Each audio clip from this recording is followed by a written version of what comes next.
ಮೂರು ಮಾತನ್ನ ನಾನು ಯಾಕೆ ಹೇಳ್ತಾ ಇದ್ದೀನಿ ಅಂದ್ರೆ, ಬಹಳಷ್ಟು ಜನ ಮಾತಾಡ್ತಾರೆ, ಆದ್ರೂ ಅನುಷ್ಠಾನದಲ್ಲಿ ತರೋದಿಲ್ಲ, ಅದನ್ನ ಅಸ್ತಿತ್ವದಲ್ಲಿ ತರೋದಿಲ್ಲ. ಆದ್ರೆ ಹೇಗೆ ಉದ್ಧಾರ ಆಗ್ತದೆ? ಈಗ ಅನೇಕ ಧರ್ಮಗಳು ನೀವು ನೋಡಿ, ಅನೇಕ ಧರ್ಮಗಳು ಜೀರೋಲಿಂದ ಸ್ಟಾರ್ಟ್ ಆಗಿ ಈ ದೇಶದಲ್ಲಿ ಕೋಟ್ಯಾಂತರ ಜನಸಂಖ್ಯೆ ಆಗಿದೆ. ಅದು ಯಾವುದೇ ಇರಬಹುದು, ನಾ ಇಂಥ ಧರ್ಮ ಅಂತ ಹೇಳೋದಿಲ್ಲ. ಲಕ್ಷಾಂತರ ಇನ್ಸ್ಟಿಟ್ಯೂಷನ್ ಆಗಿದೆ.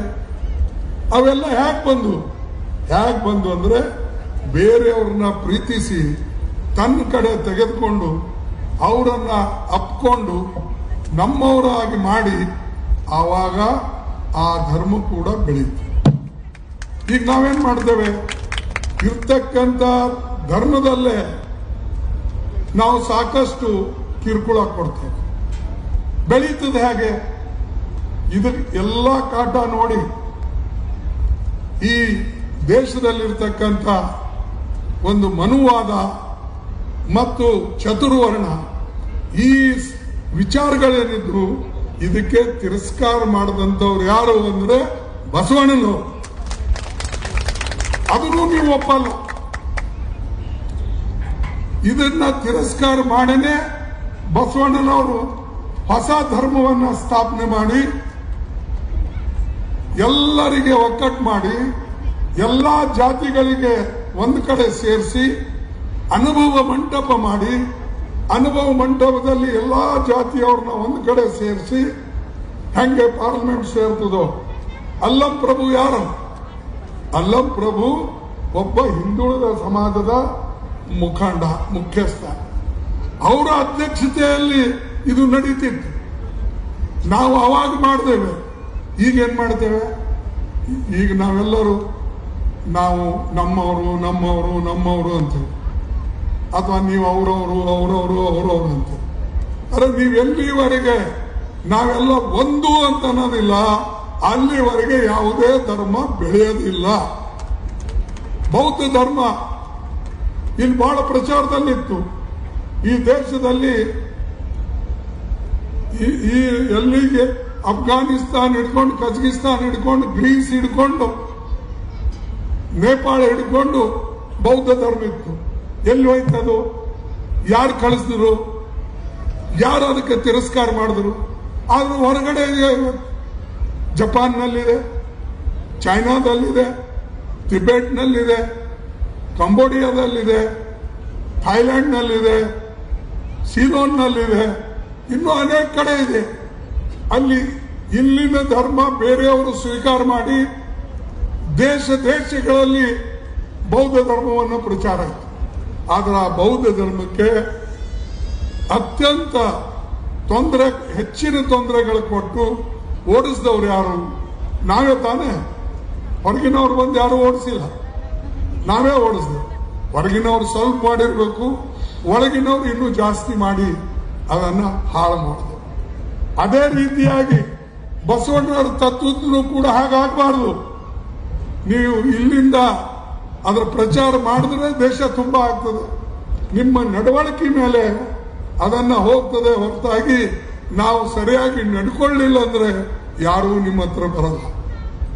ನಮ್ಮ ಧರ್ಮದಲ್ಲಿ ನೀವೆಲ್ಲರಿಗೂ ಆಸಕ್ತಿ, ಎಲ್ಲರಿಗೂ ಆಶೀರ್ವಾದ ಕೊಟ್ಟು ಎಲ್ಲರಿಗೂ ಒಂದು ಮಾಡಿ ನಾವೆಲ್ಲರೂ ಒಂದು ಅಂತಂದ್ರೆ ಆವಾಗ ಮಾತ್ರ ಯಾವುದೇ ಒಂದು ಧರ್ಮ ಬೆಳಿಲಕ್ಕೆ ಸಾಧ್ಯತೆ, ಬಸವಣ್ಣನ ತತ್ವನೂ ಬೆಳಿಲಕ್ಕೆ ಸಾಧ್ಯತೆ.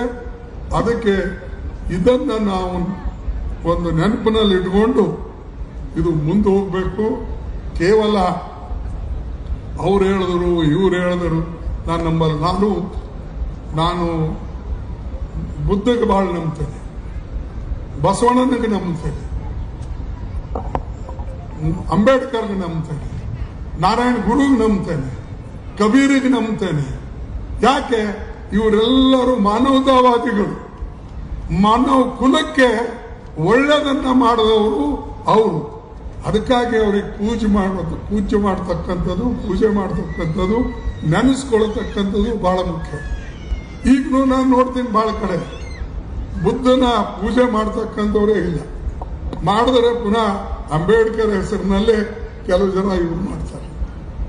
ಯಾರು ಇಡೀ ಪ್ರಪಂಚದಲ್ಲೇ ತನ್ನ ತತ್ವ ಬೌದ್ಧ ಧರ್ಮವನ್ನ ಪ್ರಚಾರ ಮಾಡಿದ್ರು, ಅದಕ್ಕೆ ಪ್ರೋತ್ಸಾಹ ಕೊಟ್ಟರು, ಆ ಧರ್ಮಕ್ಕೂ ಕೂಡ ನಾವು ಸ್ವೀಕಾರ ಮಾಡಲ್ಲ. ನಾವು ಬೇರೆ ಬೇರೆ ಹೋಗ್ತೇವೆ, ನಮ್ಗೆಲ್ಲಿ ಬೇಕು ಅಲ್ಲೆಲ್ಲ ಹೋಗಿ ಏನ್ ಬೇಕು ಅಂಧಶ್ರದ್ಧೆ ಅಂದ್ರೆ ಎಷ್ಟು? ಬಹಳಷ್ಟು ಜನ ನಾನು ಹೇಳಬಾರ್ದು, ನಾನು ಪೊಲಿಟಿಷಿಯನ್ ಆಗಿ ಏನಪ್ಪ ಇವ್ರು ಹಿಂಗ್ ಮಾತಾಡ್ತಾರಂತ. ಅದಕ್ಕೆ ನಾನು ನಮ್ಮ ಉಪರಾಷ್ಟ್ರಪತಿಗಳಿದ್ದಾರೆ ಅವ್ರ ಮುಂದೆ ಹೇಳಕ್ ಹೋಗೋದಿಲ್ಲ. ಯಾಕಂದ್ರೆ ನಾನು ಇಲ್ಲಿ ಏನಾರು ಹೇಳಿದ್ರೆ ಮತ್ತೆ ಅದೇ ಒಂದು ನ್ಯೂಸ್ ಆಗ್ತದೆ.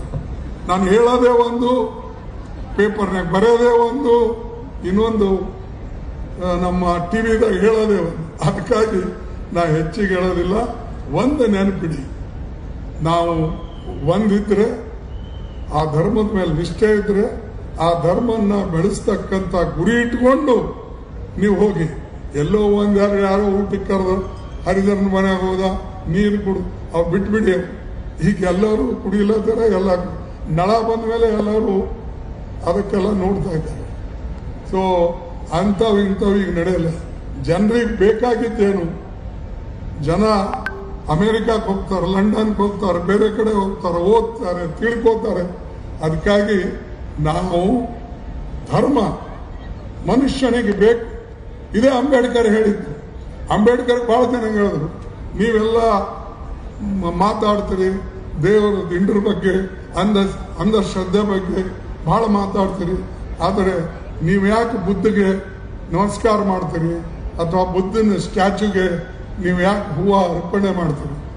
ಅವರು ಹೇಳಿದ್ರು, ಅವರ ನೆನಪಿಗಾಗಿ, ಅವರ ತತ್ವದ ನೆನಪನ್ನ ನಮಗೆ ಪುನಃ ಪುನಃ ಬರಲಿ ಅಂತ ಹೇಳಿ ನಾನು ಅವ್ರ ಪಾದಕ್ಕೆ ಹಾರ ಹಾಕ್ತೇನೆ ಹೊರತಾಗಿ ಕೊಳ್ಳಗೆಂದು ಹಾರ ಹಾಕಿನಿ, ಅವ್ರ ಕಾಲ ಮೇಲೆ ಹಾಕಿ.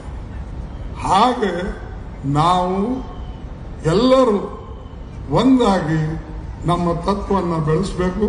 ಅಂಡ್ ಇವತ್ತು ಪ್ರಪಂಚದಲ್ಲೇ ಬಹುಶಃ ಇದು ಬಾಬಾ ಸಾಹೇಬ್ ಅಂಬೇಡ್ಕರ್ ಅವರಿಗೆ ಗೊತ್ತಿದ್ದಿದ್ರೆ ಅಥವಾ ಈ ತತ್ವದ ಬಗ್ಗೆ ಯಾರಾದರೂ ಪ್ರಚಾರ ಮಾಡಿದ್ರೆ, ಅವ್ರು ಒಂದ್ ಕಡೆ ಹೇಳಿದ್ದಾರೆ. ಇಲ್ಲಿ ಧಾರವಾಡದವರು ಒಬ್ರು ಎಜುಕೇಶನ್ ಮಿನಿಸ್ಟರ್ ಇದ್ರು, ನಮ್ಮ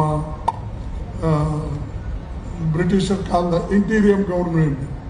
ಅಲ್ಲಿ ಅವ್ರು ಹೇಳ್ತಿದ್ರು, ಈ ಬಸವಣ್ಣನ ತತ್ವ ಒಂದ್ ವೇಳೆ ನನಗೆ ಗೊತ್ತಿತ್ತಂದ್ರೆ ನಾನು ಎಲ್ಲ ಕಡೆ ಪ್ರಚಾರ ಮಾಡ್ತಿದ್ದೆ ಅಂತ ಹೇಳಿದ್ರು. ಆದ್ರೆ ಇವತ್ತು ನಾವೇ ಪ್ರಚಾರ ಮಾಡಲ್ಲ. ಅದಕ್ಕೆ ಹೆಚ್ಚು ಹೇಳಿದೆ. ನಾನು ನಮ್ಮ ಪೂಜೆ, ನಮ್ಮ ಉಪಾಧ್ಯಕ್ಷರು ಮಾತಾಡೋರಿದ್ದಾರೆ, ಗವರ್ನರ್ ಮಾತಾಡೋರಿದ್ದಾರೆ. ಅದಕ್ಕೆ ಇಷ್ಟು ಮಾತ್ರ ನಿಮಗೆ ಹೇಳ್ತೇನೆ, ಎಲ್ಲರೂ ಒಂದಾಗಿ ಒಕ್ಕಟ್ಟಾಗಿ ಮನುಷ್ಯ ಒಂದೇ, ಮನುಷ್ಯ ಕುಲಕ್ಕೆ ಇದು ಬೇಕು ಮತ್ತು ಧರ್ಮ ಬೇಕು. ಮನುಷ್ಯ ಧರ್ಮಕ್ಕಾಗಿ ಹುಟ್ಟಿಲ್ಲ, ಧರ್ಮಗಳು ಮನುಷ್ಯನ ಏಳಿಗೆಗಾಗಿ ಹುಟ್ಟಿವೆ. ಇದು ನೆನ್ಪಿಡಿ ನೀವು. Man is not born for religion. Religions have taken birth for human beings welfare. Unless you learn this you can't progress. ಅದಕ್ಕಾಗಿ ಇಷ್ಟು ಮಾತು ನಿಮಗೆ ಹೇಳಿ ನನ್ನ ಮಾತು ಮುಗಿಸ್ತೇನೆ. ಜೈ ಹಿಂದ್ ಮತ್ತು ಜೈ ಕರ್ನಾಟಕ.